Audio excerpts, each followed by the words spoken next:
Good morning, instructional designers. I just wanted to touch base with you and leave you a video introducing Module 3, which means that we are halfway approximately through the class. So that's exciting news. So if you have any questions for me, please don't hesitate to contact me. I would like to set up, well, I shouldn't say I would, but I'm going to offer you the opportunity to meet with me either virtually, online, or face-to-face.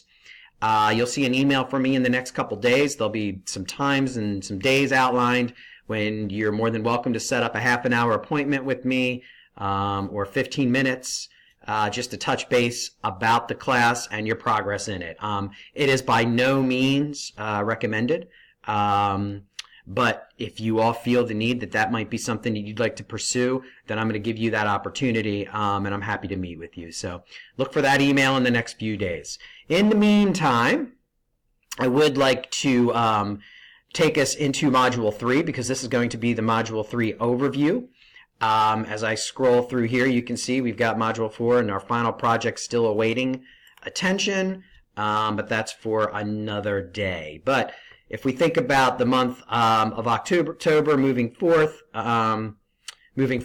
let's think about Module 3 and lesson planning. So once again, I'm viewing this in my screen. If I come back over to here, hopefully I can enter into what we would call the student preview and get an opportunity to see exactly what you see. You only see 3 modules there available to you. But the objective of the module is to utilize content standards, learning objectives, and taxonomies for instruction and for the instructional planning process.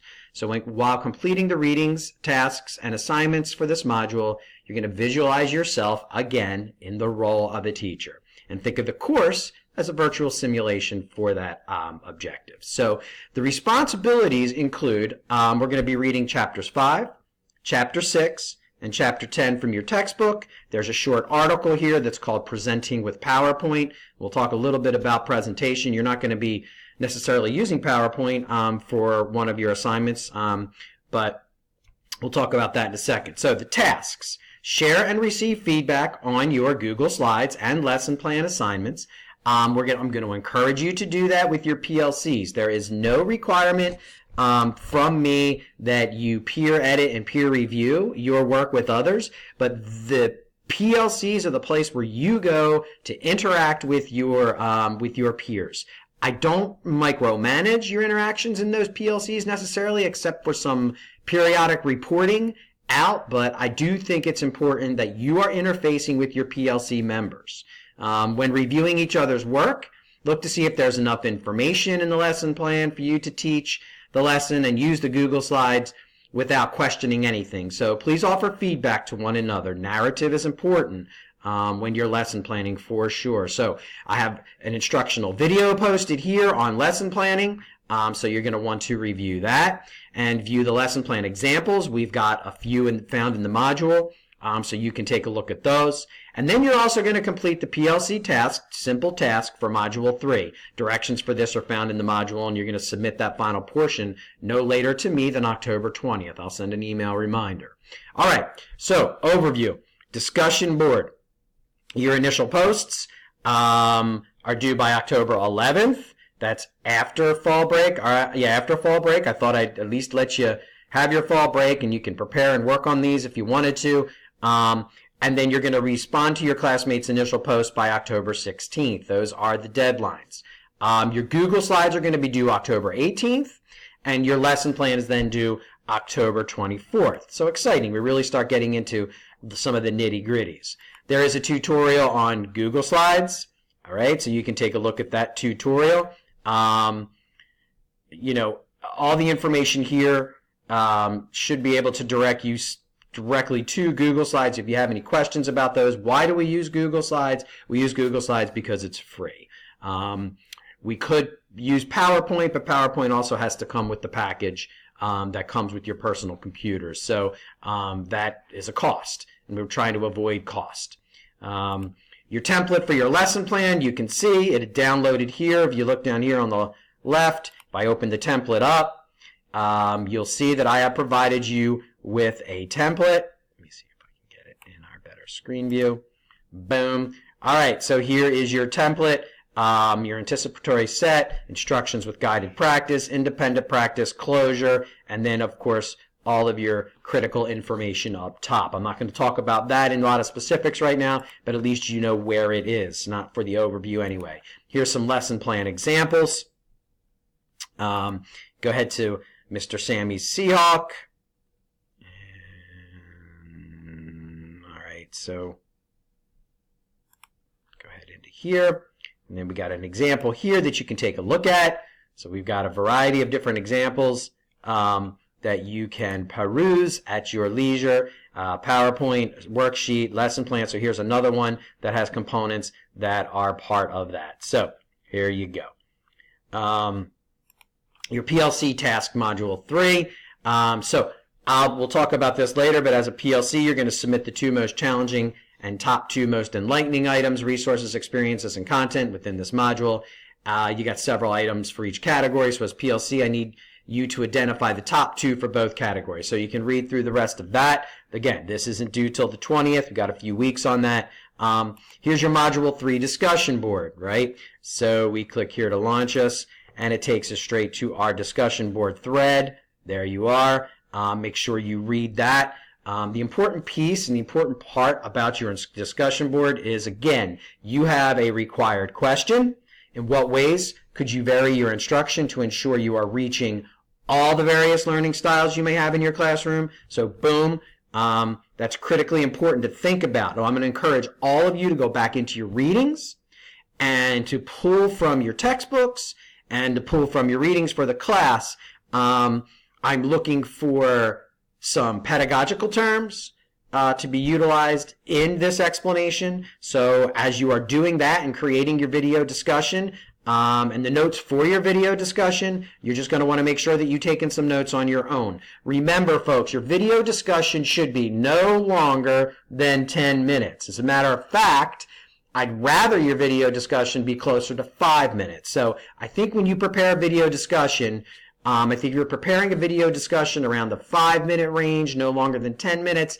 Length doesn't necessarily mean more, but I will say that some of you have been pretty efficient in 3.5 and 4 minutes, and that's good. You got the majority of the points in your last video discussion, but I think we're looking at a video discussion between 5 to 10 minutes. Again, I'm not taking points off, it's less. I got to get really, some of you prepared 15 and 20-minute videos, and that's just too long. Okay, let's see. Part 2, choice question topics. So you must choose at least one option below. So here's your choice. So you've got a few to choose from. What is your main takeaway about learning objectives and lesson planning that you learned from this module in your course? What advantages or disadvantages does the concept of thinking styles have compared to learning styles? Rather interesting question. How could a classroom teacher accommodate the learning styles of every student being taught? Hint, 28 students in a K-6 class, 100 per teacher in middle schools, and about 150 in high schools. So you want to think about that. Illustrate 2 different ways in which you could use an advanced organizer to initiate a lesson. I'm a huge proponent of graphical or advanced organizers. I love them. I use them in my classroom with my high school students all the time. I think they appreciated them. It got me a window into how they view the world, or at least a phenomenon of discussion. So I'm a big proponent of those. What role do graphical organizers play in the learning environment? So this is specifically what role. For example, Venn diagrams, KW charts are great examples. What types of considerations must be made when planning to use computers in a classroom?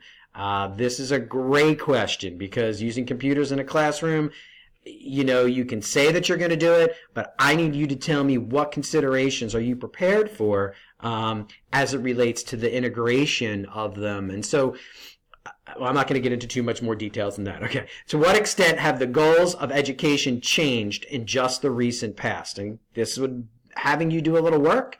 They have changed recently, and whether you're looking at it from a county level or a state level or even a national level, depending on how you want to guide yourself in that question, policies have changed as they do with any change in administration.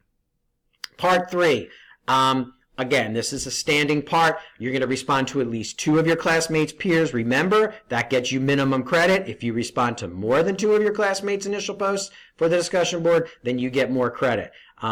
I also encourage you all to try to reply to people that have replied to your post, even if it's a sentence or 2, just recognizing that reply. That also will allow you to get the over and above beyond points, which would be all 10 for your professional conversations. Your grading rubric is posted below, and you're familiar with that because you've seen it before.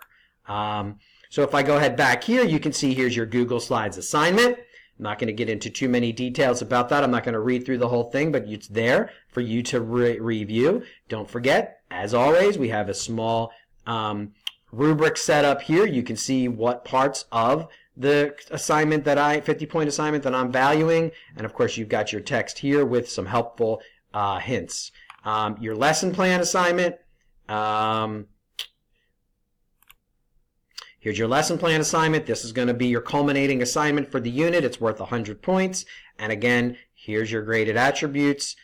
This is a real critical part of the class, lesson planning. So I think this assignment is something that you really may want to utilize your PLC group to get some feedback. So just keep that in mind. If you're working collaboratively on the assignment, just keep in mind that you will get the same grade as long as you submit the same product. So there you have it.